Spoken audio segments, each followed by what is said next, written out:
Welcome to The Future is Bright, the Nevada Women's Fund podcast, where we shine a light on the transformative impact of women across Northern Nevada. Join us as we dive into inspiring stories of meaningful conversations and critical issues that highlight the limitless potential of women as drivers of positive change.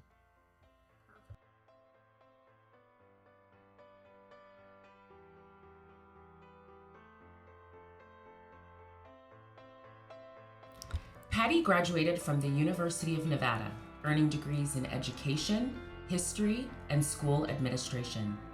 She began her career in education as a teacher and later transitioned into administration. Patti retired from Washoe County School District as the principal of Libby Booth Elementary School in 2004. A native Nevadan, Patti's passion for history has driven her to engage in extensive historical research during retirement. Patti has been actively involved in promoting Nevada women's history as the past chair of the Nevada Women's History Project. Currently, she serves as the chair of the Jean Ford Research Committee and as the Oral History Chair.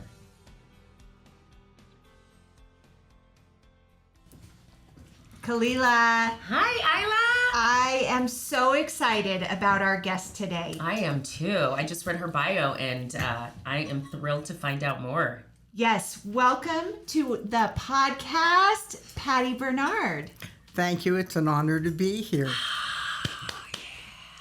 Patti, you are here today because we want to talk about, I have loved getting to know more about the Nevada Women's History Project. And I think the biggest miss is that our entire community and our state doesn't know about the incredible work you are doing at the Nevada Women's History Project. So can you tell us a little bit about the history and the mission? Well, I can. It's part of my life. It's been a main part of my life for the last 20 years. Jean Ford, who was a former legislator from Clark County, and by the way, the only woman or man that was elected to the Senate and the Assembly in the state. And so at the end of her term, she decided, well, actually, she was asked to help form the women's studies at the University of Nevada. Now, in the 1990s, women's studies was just the coming on the scene, and all of the colleges, of course, wanted a women's studies program. When she got there, she found out what I found out years ago teaching history, and that was that there is a huge absence in documented or oral women's history. And so as she set out to get books for her class and materials, she was stymied. So this was about 1992, 1993, and she got a group of like-minded women, including one of your former CEOs, Fritzi Erickson, and Founder of Nevada Women's Fund. Yes, and they put the program out to the public in 1995, and from then we have gone nonstop. Now, at first, we were a program of the Nevada Women's Fund. In those days, and I don't know now, they started programs, but programs then were supposed to take off on their own. Because of the friendship of Fritzi and Jean, we were kept until 2013 when we got our own 501c3. But we won't let them go far because they still have an office inside of our office. Yes, Fritzi said as long as she was there, we would always have a home because we traveled all over, as did the Nevada Women's Fund. And so we have been there then since, in this building, since the Nevada Women's Fund moved in. Now, we have twofold main focus areas. The first is that we have, Okay, I was going to say something else and I didn't, so let's go on. good to go. It's okay. Yeah. We have two main focuses, and I'll give you our strategy later on. But at this point, we educate and inform the public about the exploits and contributions of women to our state. That is obviously very important, but the second component is as important, and that is to document our information that goes out to the public and historians, because that's the only way that we get our information into the history books or other books. Here's a great example. They have a beautiful website that all of their oral histories are posted to. And so often when I'm doing research for Nevada Women's Fund, I'll go to the website to get some information because they've done the work. And recently we're getting ready to do, to honor Frankie Sue Del Papa at the university during the sesquicentennial. And I went and I was looking for her oral history because my assumption is that the Nevada Women's History Project has talked to every woman because they're constantly working towards this. And when I couldn't find it, I reached out to Patti and she said, oh my goodness, we'll get right on that. And today there is an oral history of Frankie Sue Del Papa. Well, actually, we had done it before she asked, but it takes a goodly amount of time. We work around our videographer who has her own business, and so she gives us her expertise at a fair price, but we have to work around her timeline. So our mission is really to collect and disseminate information about Nevada women of every, and this is important, of every race and every class and every ethnic background. And I think we've done a pretty good job so far. I love that mission statement, and I love that you stopped and said every race, that this is important, and highlighted every race, class, and ethnic background, because as we were talking about in one of our podcasts, representation really matters, right? And that's the point of what you're doing with this oral history. And sometimes it's difficult. Some groups obviously feel reluctant to talk to us with the experience of their past histories. Sure. And so we're always looking for somebody who knows somebody who knows somebody to help us bridge that gap. But we try as hard as we can. Tell me, Patti, do you have I want to call it a hit list of people that you are waiting to or hoping to talk to? Give us the goods. Yes, we do. And I'd like to maybe talk a little bit later about how we fund these, but we have a long list of individuals that we have on our list, our hit list. Obviously, when we do our oral histories, we work around grants. And so we can only go as far as our grants allow us. Each one of our oral histories is approximately $1,000, and the price is going up. Now, what goes into that? Well, we're free, but we pay a transcriber, we pay our videographer, we pay for making the transcripts, both digital and oral. We also pay our tech to upload our interviews onto our website. So all of those things go in. Our editing, our final editing, when we have a transcript, I go over it to make sure that it is absolutely accurate to the tape, because obviously our transcribing services use something like Dragon, or they don't just simply, hand type them as we used to. So it costs quite a bit. And then we work around our videographer. So we try and get about 10, if we've got that much money, in grants and contributions. And then I'd like to reach out to people. No individual pays for oral history. These are all paid. It's not a pay to play. It's not a pay to play. So can you tell us what that process looks like? So say you have someone that you're interested in getting that oral history from. What does that look like in terms of contacting them? So we names come to us all of the time. Obviously, our main goal is to get people at the end of their term, end of their career, who have done things, because every time we see someone's obituary in the newspaper, we just cry because that person's history is lost and their contributions are lost. And so that is one of our main focuses, is to get those folks that are more elderly. But also we are looking for people that are doing things right now. And that's why we got Frankie Sue Del Papa. We had an interesting split in that at one point we did Mary Bell Batcher, who was at the seat of the Bush administration.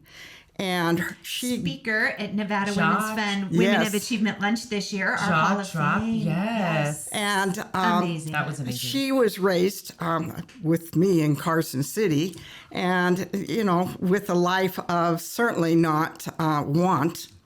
And yet we recorded Isabel Rodriguez Wilson, who grew up in an immigrant family and was at the seat of power with the Clinton administration, and is actually responsible for planning the Million Women March. So to juxtapose those two histories, it's just amazing. So I have a question. Flew Mary back Bell into my seat. Batcher, I love that. you interview her because she's part of the Bush administration, if that's No, what you said. we interviewed Mary Bell Batcher because of all the experiences that she had. At that time, Okay. she was working for, I believe it was One of the governors. one of the governors of California.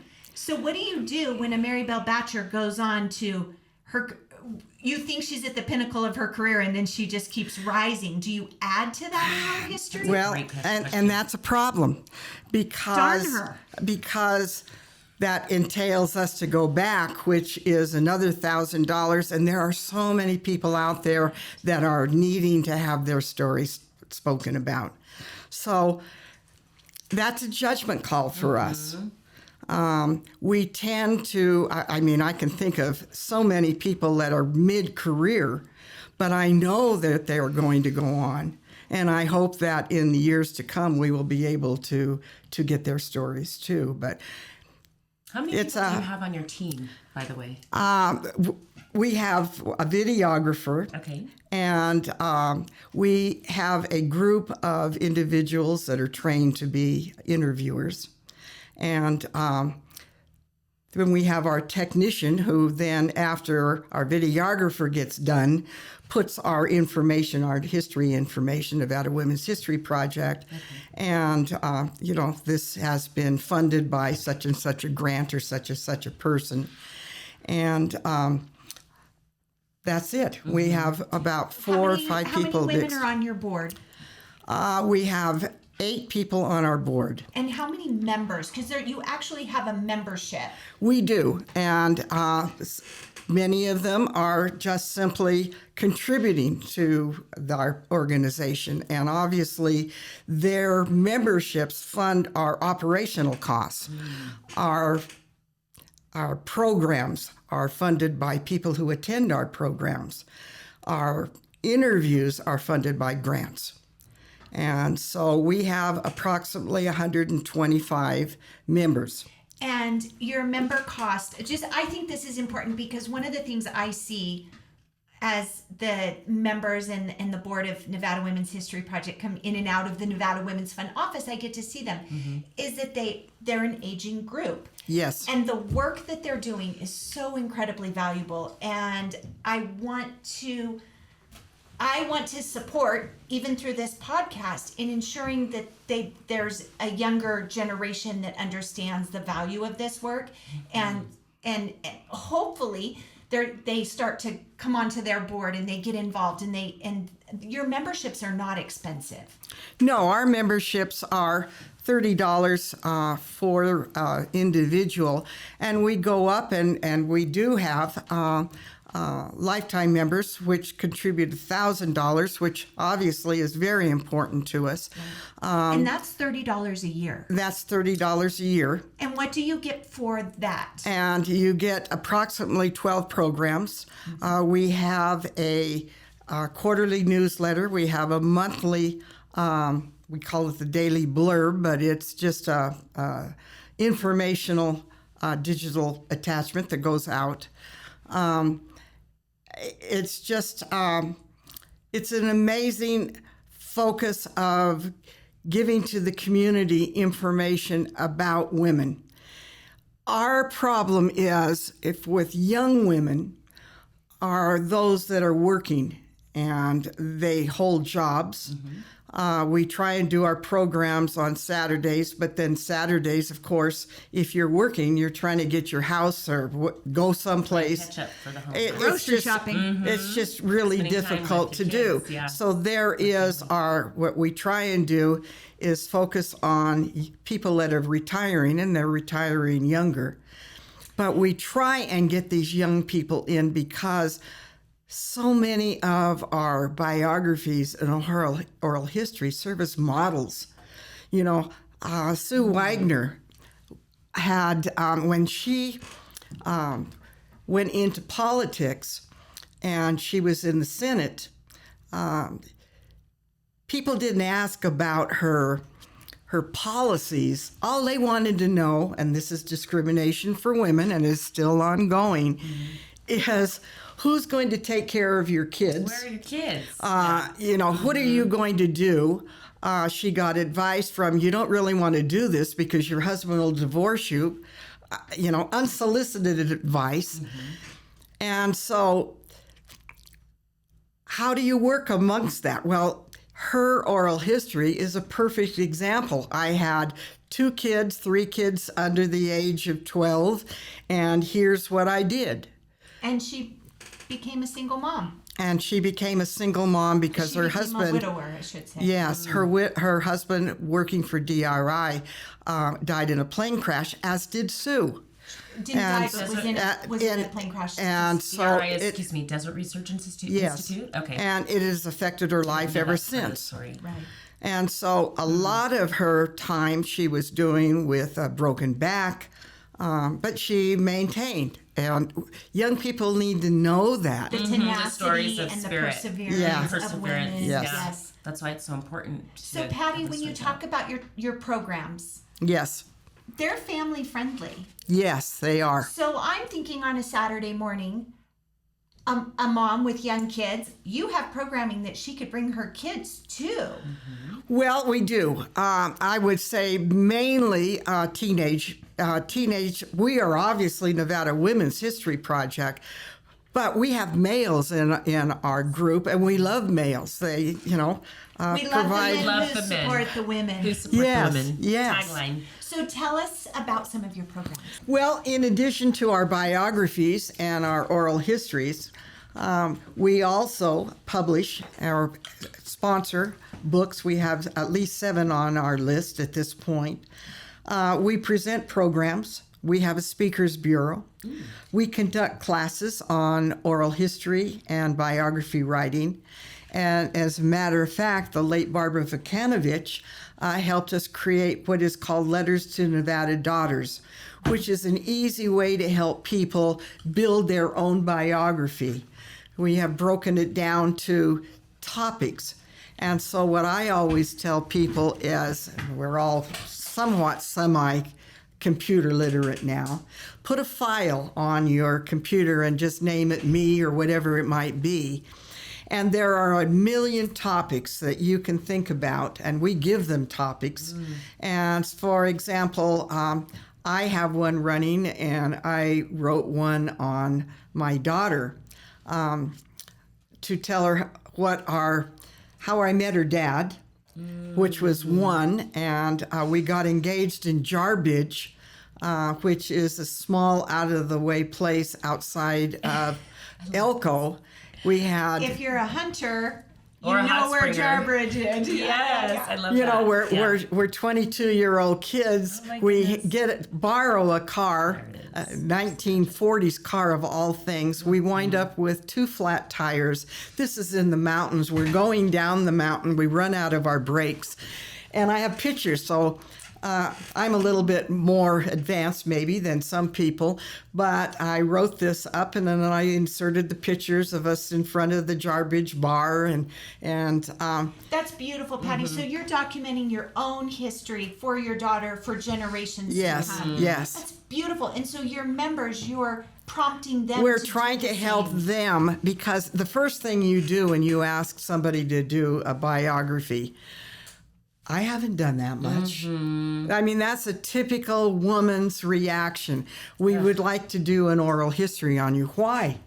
I haven't done that much. And then when it comes out, they've done incredible amazing things, right? Through One a of lot adversity. our first grant was a John Ben Snow, and we asked for the moon. We asked for $10,000. What are we going to do with $10,000? Well, we could do 10 oral histories, or at that time, it was a little bit cheaper to do the oral history. We decided we would get the videographer, myself, and another individual that was an interviewer. We got in the car, all at our own cost, and we traveled interstate or Highway 50, which is supposedly the loneliest road in the United States, and we stopped at all of these little towns along the way and did oral histories of women who would never have their stories told. Everyday Americans. Everyday Americans.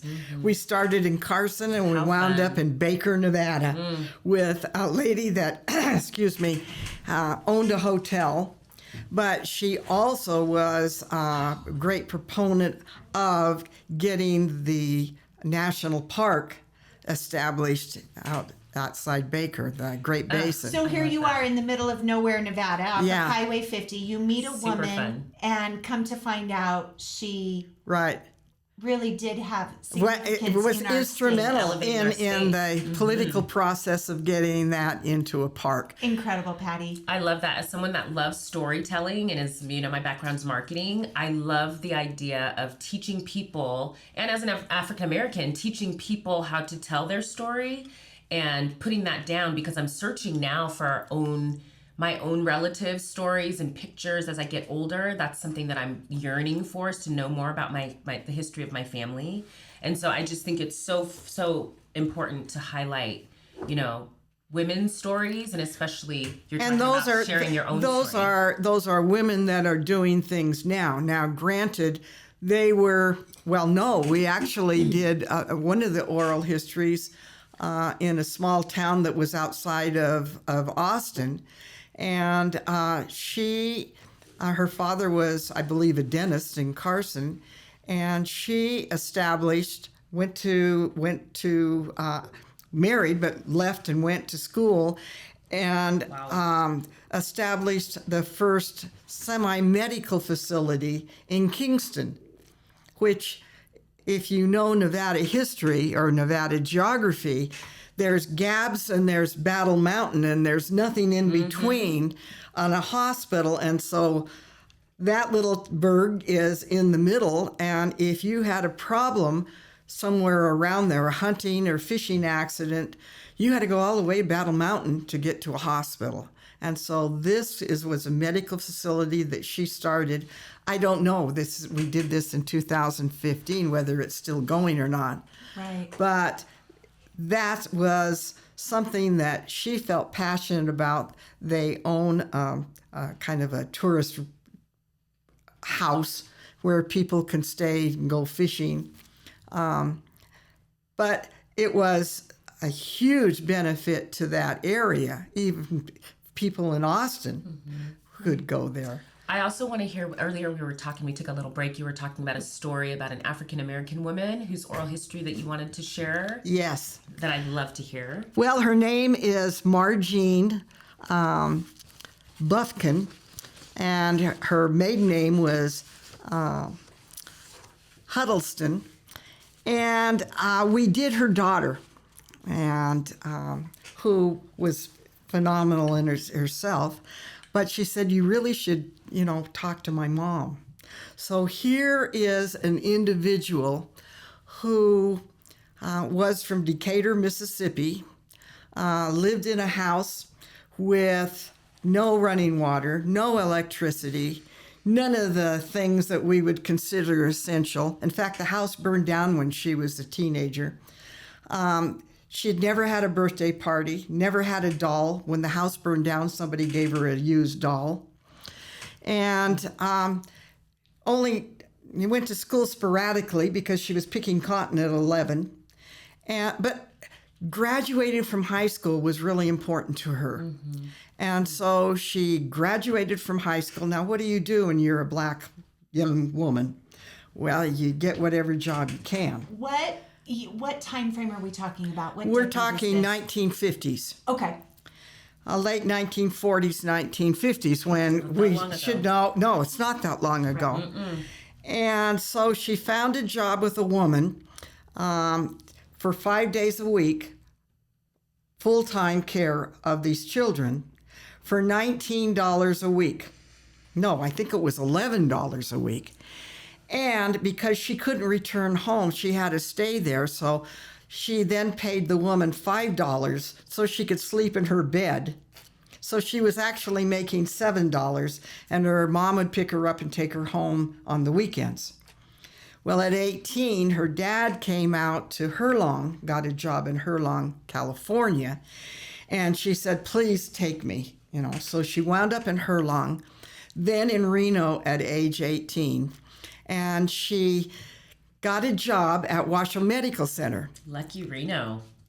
At the grand amount of 99 cents an hour. This is 1956. So she was what they called just a basic worker. Did bedpans and things like that. But she had a job. And so fast forward 66 years later, and she is now working for Renown, which is the new run. What Washoe Med was previous Washoe Med. Mm-hmm. 66 years later, she is probably, who's working for 66 years? She loves it. She doesn't want to quit. I'm doing some fast math, and that makes her about 84. Yeah. Okay. Yes. And so she's the most beloved scrub tech that there ever has been at the hospital. She's amazing. Lovely. And loves her job, doesn't want to quit. She obviously, and tells in her oral history, if you go on our website, she talks about discrimination, both in the hospital and outside of the hospital. Obviously, civil rights in Reno in 1956 was really a hot button.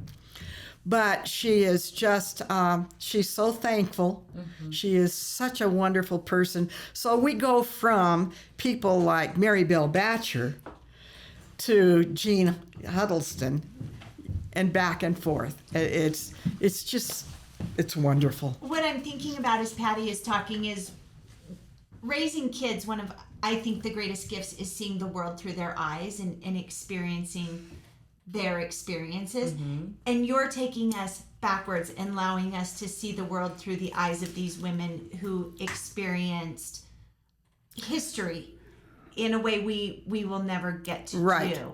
And I think in many cases, if we're talking about civil rights, or we're talking obviously now about the ability to choose, history repeats itself. We walk 2 steps forward and 1 step backwards. And so our children grew up with things that we fought for by our teeth and our fingernails. Mm-hmm. And they take them for granted, and then all of a sudden, whoosh, something comes in and those kinds of freedoms are gone. And they need to be aware of the history that they need to protect. Mm-hmm. And that's how we try and reach young people. It is so relevant today, what your parents that you just bat your eyes and say, Dad's story or Mom's story. Mm-hmm. I walked 6 miles to school. Up a hill in the snow. Yeah, yes.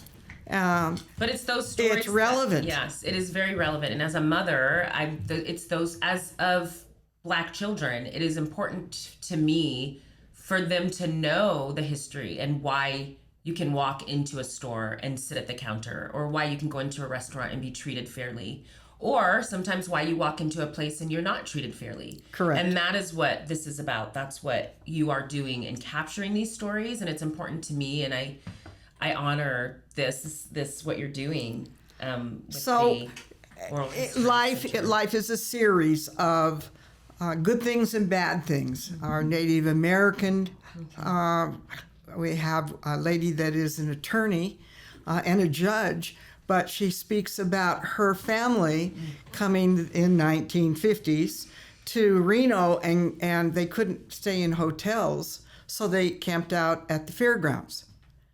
This is a Native American family? Yes. Okay.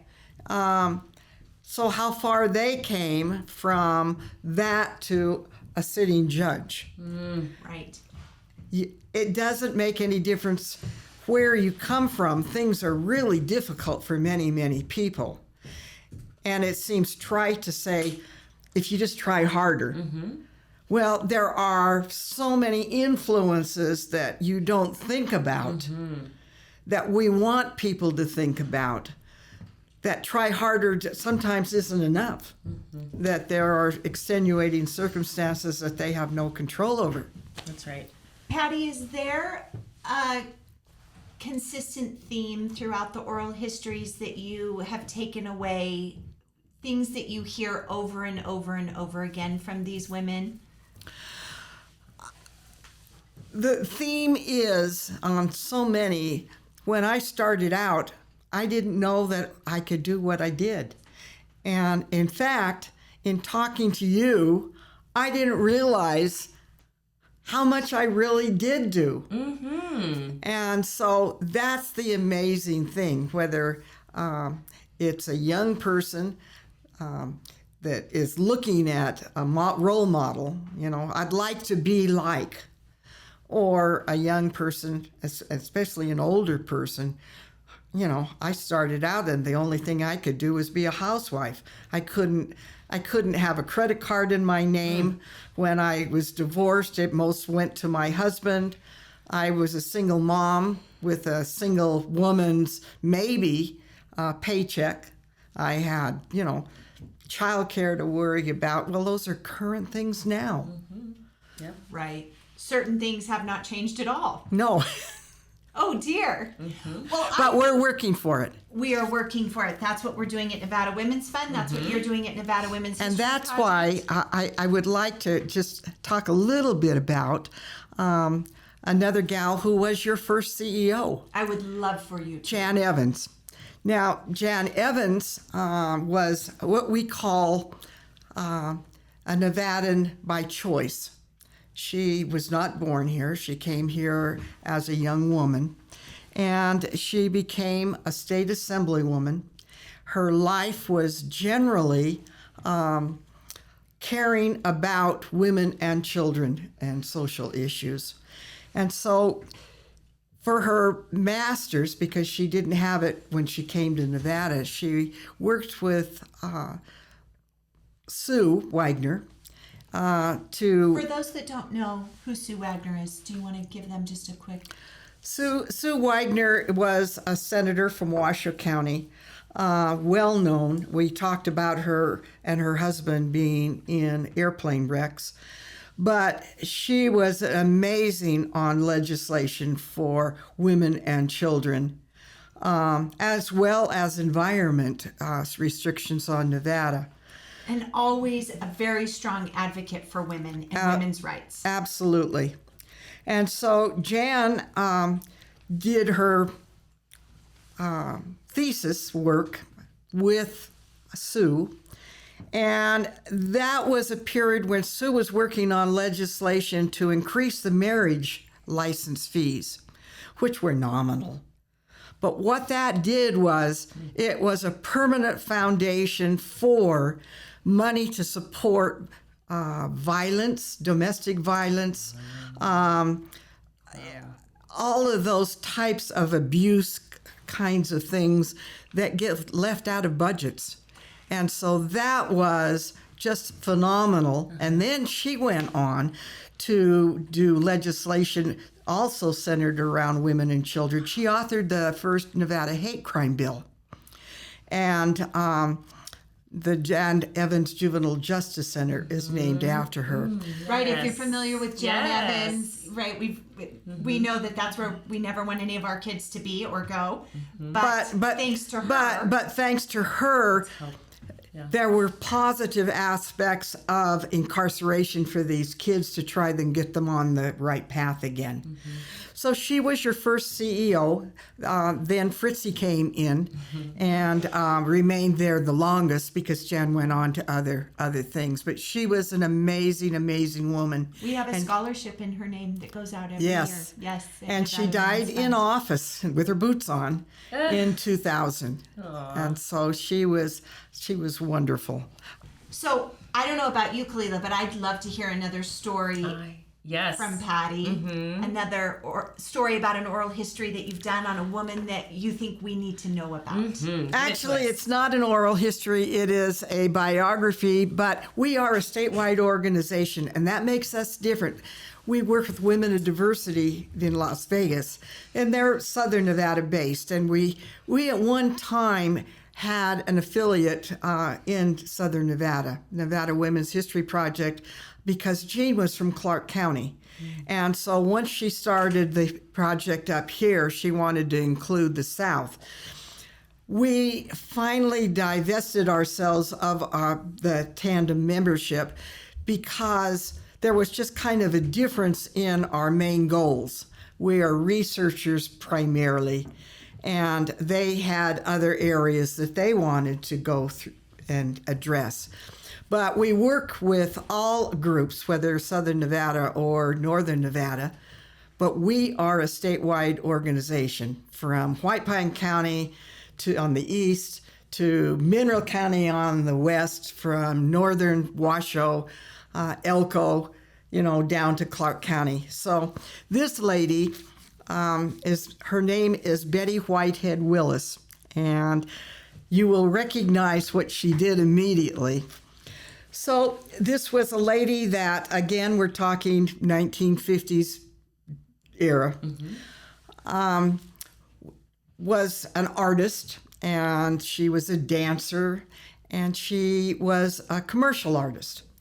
So her commercial artistry was working for a company, and they did posters and kinds of things for the shows down in Las Vegas. About 1956, she was hired by a salesman that came in, and his name was Rogich. And if anybody knows Sig Rogich, a master, what would you call him, lobbyist at one time, an attorney, I believe. This was his dad. Came in and said, would like a sign that represents Las Vegas. And at that time, there was just a wooden sign that read, "Welcome to Las Vegas, the gateway to Boulder Dam." Because remember, Las Vegas at that point was, stay in Las Vegas because it's too expensive to go and stay at Boulder City and go to the dam. So he said, I want something much flashier. So she studied other signs around Nevada and California, and she came up with something that was really unusual. She used a diamond, which is a unique shape in advertising, and she put it off-center on 2 poles, and she added neon lights and silver dollars behind the letters. And then she added, with welcome, and then she added the star for Disneyland for good luck, happiness. And that, 70 years later, is the iconic Las Vegas, Welcome to Las Vegas sign that is known worldwide. Bada bing, bada boom, that's what they do. Yes, there you have it. And she was very unassuming. She made no money from this. The only money she made was she sold some limited copies of the sign with it she signed, and she and her daughter did the sign on T-shirts. And then she retired back to Overton, which is where she was from, which is just miles from Las Vegas, and died there in 2015. Patti, I love that you chose that story to share with us. Because you're right. It's about the really big things, and it's also about all of the little things that have been done, that those little things that actually become iconic to our state. But she didn't know when she was making that sign what that was going to be. She had no idea. Absolutely. And there was no copyright on it. And that's why we are statewide. There are, Southern Nevada really takes care of itself. Northern Nevada, we're here. But who takes care of the East and the West? That's right. The Goldfields and the Pioches and Ely's. And so we try, it takes a lot of time because we're busy too, but our goal is to now make Highway 95, Reno to Las Vegas. We've done Interstate 80. We actually did Interstate 80. This is how we came to be as far as oral history is concerned. We worked with the Women of Diversity in 2014. They got a huge grant to do 100 oral histories and compile a book, 100 Women of Nevada. And so we said, why don't we do the North and you guys do the South? Because we're up here and we've got a videographer that can travel. And we did over 80 oral histories from Elko all the way to Douglas County. The value of our organization. Our most important achievement was that we were responsible for promoting and funding the Sarah Winnemucca statue in Washington, D.C. Sarah was an educator, the first Native American educator. She was a U.S. Army guide. We have schools named for Sarah Winnemucca. And we were fortunate enough to have legislators in session, and they worked through, because Nevada traditionally, every state traditionally has allotted 2 statues in Statuary Hall. What is Statuary Hall? It's in Washington, D.C. You got George Washington. You got statues from every state in the nation. And so Nevada never did have a second statue. So we promoted and cajoled and held fundraisers to get the legislature to give us Sarah Winnemucca as the second statue, and they did. They said, go for it, ladies. We're not giving you any money, but go for it. So we did. Challenge. Challenge, and this was a statewide challenge. We had kids from Winnemucca send in money. We had kids from all over. We held pink teas. Dee McGuinn was a first lady at that time, and Kenny and Dee McGuinn went into it whole hog. We had pink teas in the mansion, and that you might look on our website for pink teas or Google it. It's an amazing activity, suffrage activity. But not only, and so we held a contest, and we worked through, obviously, Department of Museums, Cultural Affairs. That's a statewide project. And we chose a young fellow by the name of Benjamin Victor in art school. And his maquette, because we asked people to send their maquettes, small statues of what they proposed to do to Carson City. And we had wonderful artists. But we chose this young man because this maquette was absolutely different than any statue that we had ever seen. Most statues are stationary.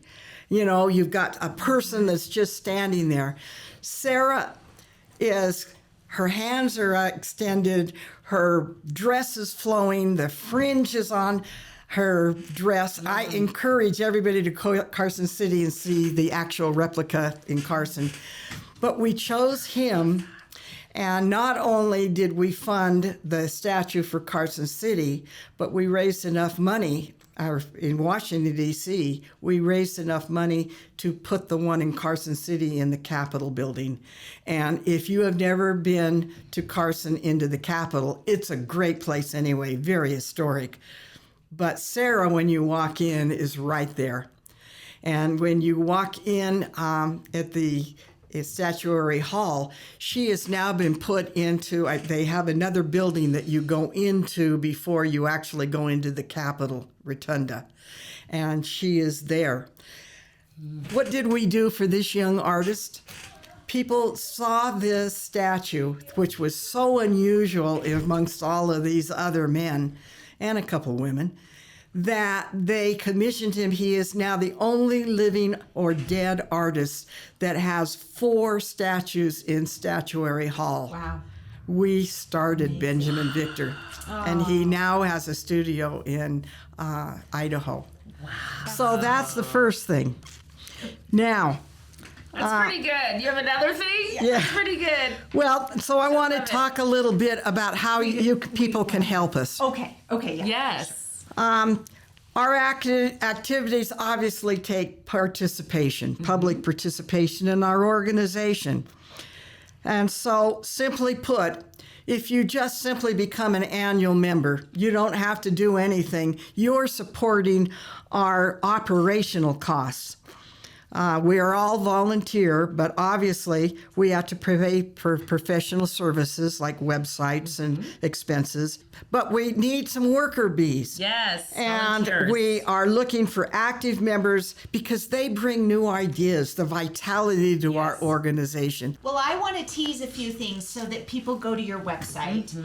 You have the story of the woman who created the Washoe Golf Course. Yes. Female. Yes. We have a female to thank for the Washoe Golf Course. We have a female, Isabella Gorley Webb Dunn Humpful, who was a Scots lady who came in 1907.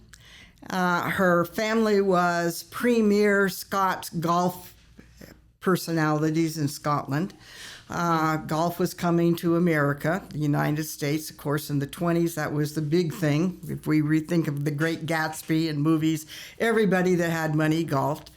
And she wound up in Reno, and of course, Reno 1907 was not huge. And she said, "You need a golf course." And so she got a group of men, not women, and formed the first golf club.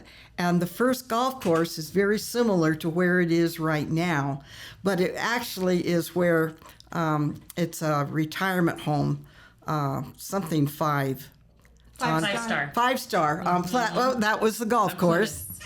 And then after that, she went on to Incline and Lake Tahoe and to California, where she married a millionaire, and she died in New York.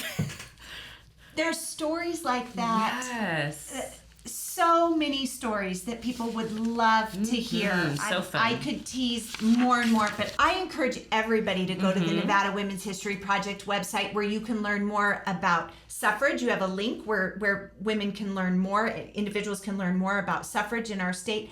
And then speak to it a little bit. You can also go to a link that says Legacy Web, and I think there you're collecting something very specific. What we want to do is compile unofficial histories of not only women but men.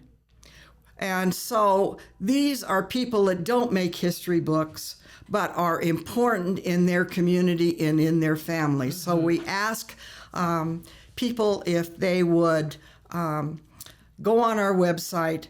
The cost is $35, $50, I think, or $75, depending on how much print material you want to put on. You can put on the obituaries, you can write something and post it, you can do photographs, but that encapsulates people that will never make a history book, but their contributions to Nevada are important in their communities. If we're at the end, It's not, you tell me. I think I'd like to end this conversation with a thought for your audience to consider. I would love that. Help us out, yes. The Nevada Women's Fund, obviously the sponsor of this podcast series, had your founding history recorded by us. And many of your members' individual achievements can be found on our website. You might call us the historians of the Nevada Women's Fund. But if no one systematically documents women's activities, both the past and the present, in formats that are accessible and user-friendly to the public and to historians, think about the vast number of women's achievements which will be erased from public memory. And once again, the record of women's contributions will be lost in our state's history. We are not going to let that happen. So, well, we fill that void, and we hope to continue for many years. Patti, you are a Nevada treasure. The work that you do, your passion for history, for women is so evident. This has been an absolute honor and a privilege. You So almost made me inspiring. cry. So inspiring, yes. You're one of the toughest women I know, and look at you. Thank you so much for being Well, here. thank and you for for sharing giving us the honor your of life. talking about our project, because it's just it's an amazing group of women dedicated to preserving what women do.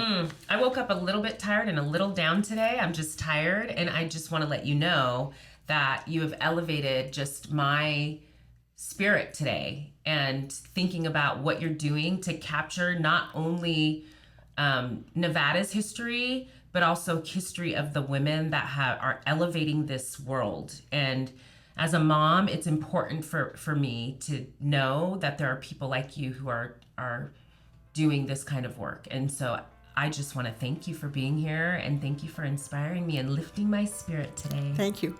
Thank you, Patti. Thank you.